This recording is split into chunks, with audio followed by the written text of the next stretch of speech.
So we all know that I have the best audience. You guys are amazing. And I don't think I talk about that enough. So for context, I started making content in April of 2024, and nothing really happened for months and months and months and months. It was December 2024 that I reached 100 followers. But then in January 2025, I made a video that went viral, and I started getting lots and lots of comments from you guys, my amazing audience. In the beginning, I tried really hard to keep up with all of the comments coming in. I wanted to answer all of them, but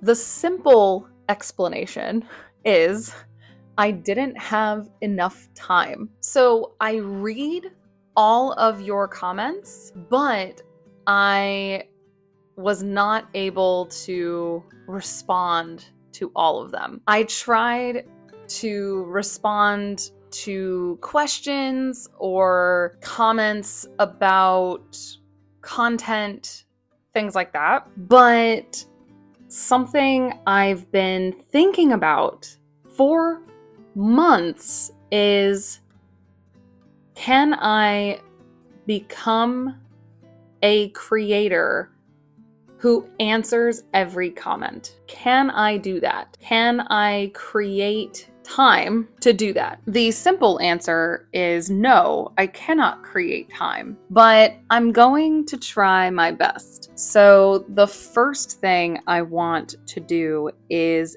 answer all of the comments I currently have on my YouTube videos. I'm going to answer some very commonly asked questions. Maybe you have asked one of these questions before, or maybe you will be surprised how many times people ask me these questions. So hopefully this will be a useful video. Okay, one of the most common questions I get is some variation of, are you single? Are you married? Can I have your WhatsApp number? I don't know why that's so funny to me. No, I am not single. Yes, I am married, happily. My 3-year anniversary is tomorrow, in fact, May 21st. And no, you cannot have my WhatsApp number. Yes, I make content for everyone to see, but my content is the only thing that is public. That doesn't mean that my entire life is public to you. So it's very strange to me that people don't think the same way. Another very common question is, can I have classes with you? I'm so happy that so many of you love my content. That makes me so happy. And I really wish that I was able to teach more students. But again, I cannot create time, unfortunately. So I currently have quite a few students, and these are students I've been teaching for years. So it is very important to me that I have enough time to teach them. I also need time to create content. I create all of this content by myself.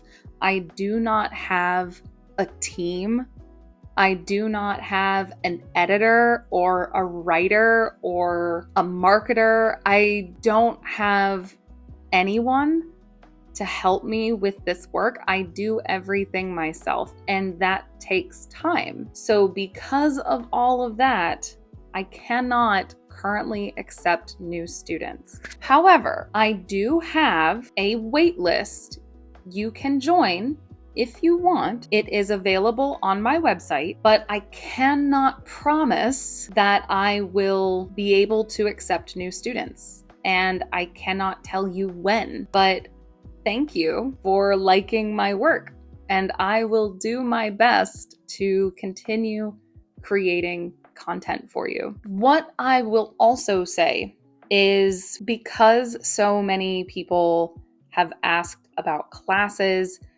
I do currently go live on YouTube twice a week. Now, I'm creating this video in May of 2025, so maybe when you see it, this schedule might be different. But currently, I go live Fridays and Sundays. And if you want to join me, I hope you do. And that is the closest alternative I can offer at the moment. So I hope you do join me. I really like to go live. It's a lot of fun to chat with you. So this is not a question, but this is something I see a lot in the comments. There seems to be some confusion between mom and ma'am. So this might be because of the difference between British English and American English. When British people say this word, they say mom. It sounds like mom. And they say this word like mum. In American English, we say this word ma'am, like hand, same sound. And we say this word mom. Now, these are different words. Ma'am is what you say to a woman if you are trying to be respectful. And if you want to learn more about being respectful, I have a video about that. But mom is the short form of mother. I don't think so many people are calling me mom like mother. I think you mean ma'am, to be respectful. So I wanted to point that out. There is a difference. I hope you are not calling me mother. So now I do have class, so we will return to these questions later. A few moments later.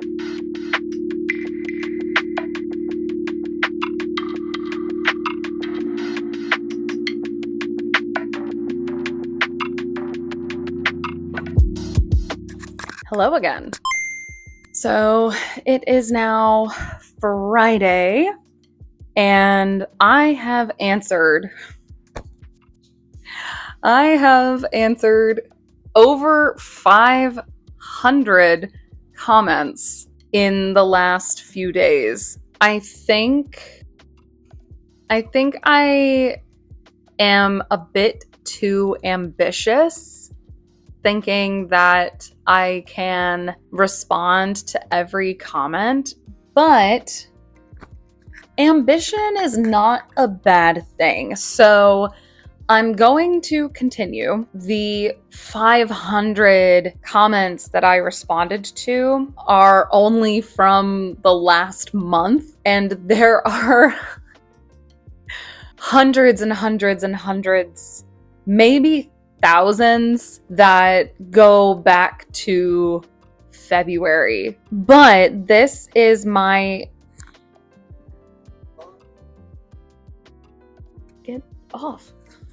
But this is my goal, to respond to every single comment. If I have not responded to your comment yet, don't worry, I am working on it. I promise I am working on it.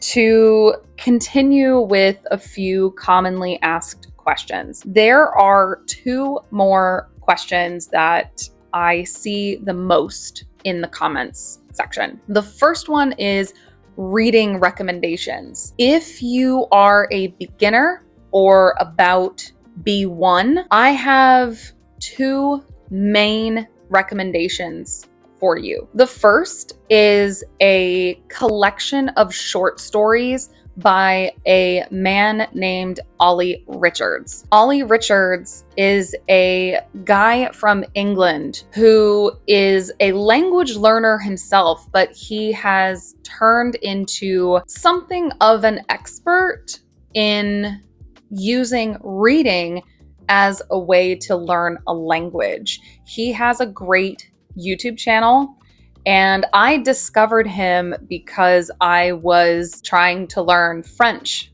many years ago. I have 3 of his short story collections, one in French, one in Spanish, and one in Brazilian Portuguese.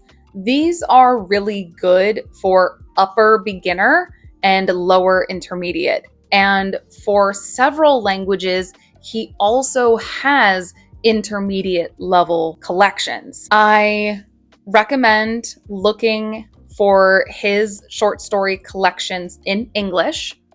See what you think. The other recommendation I have is a website called The Fable Cottage. And The Fable Cottage is another website that I have used for myself, and it is a collection of familiar stories. It is written very simply, but very usefully. They also come with audio, and many of them have videos as well, animated videos. So when I was learning French, I watched and listened over and over and over again to these stories, and read, of course, as well. So I recommend that if you want to start with familiar stories. The other question I get a lot in my comments is, what do I do when I can understand but I can't speak? So I made an entire video about this topic, but I will repeat here. If you can understand but can't speak, that's normal. I recommend starting with repeating a lot of phrases you know you're going to use. So phrases like how to introduce yourself. Hi, how are you? My name is, I'm from. Master these basic things, and then repeating a lot is going to help you. It might be boring, but just because something is boring doesn't mean that it is useless. So I recommend shadowing, and I recommend thinking about the conversations you are likely to have and the phrases and sentences you are most likely going to need, and planning them and practicing them by yourself. If you need someone to listen and tell you this is right, this is wrong, use free websites or apps to find language exchange partners, and they can tell you, yes, this is right, no, this is wrong, etc. So that's what I have for you today. I am feeling so grateful that all of you watch my videos and comment on my videos. And it's just crazy to me that I'm here right now. So if you have other questions, please let me know in the comments. And I hope my videos continue to be useful for you. I really appreciate and value all of the feedback. I like to know what you like. I like to know what you don't like. And I think that together we can make some really interesting things happen. Right now, as I'm filming this, I am basically at 75,000 subscribers. And that's just crazy. That's wild to me that I'm here and I got here so quickly, that I got here at all.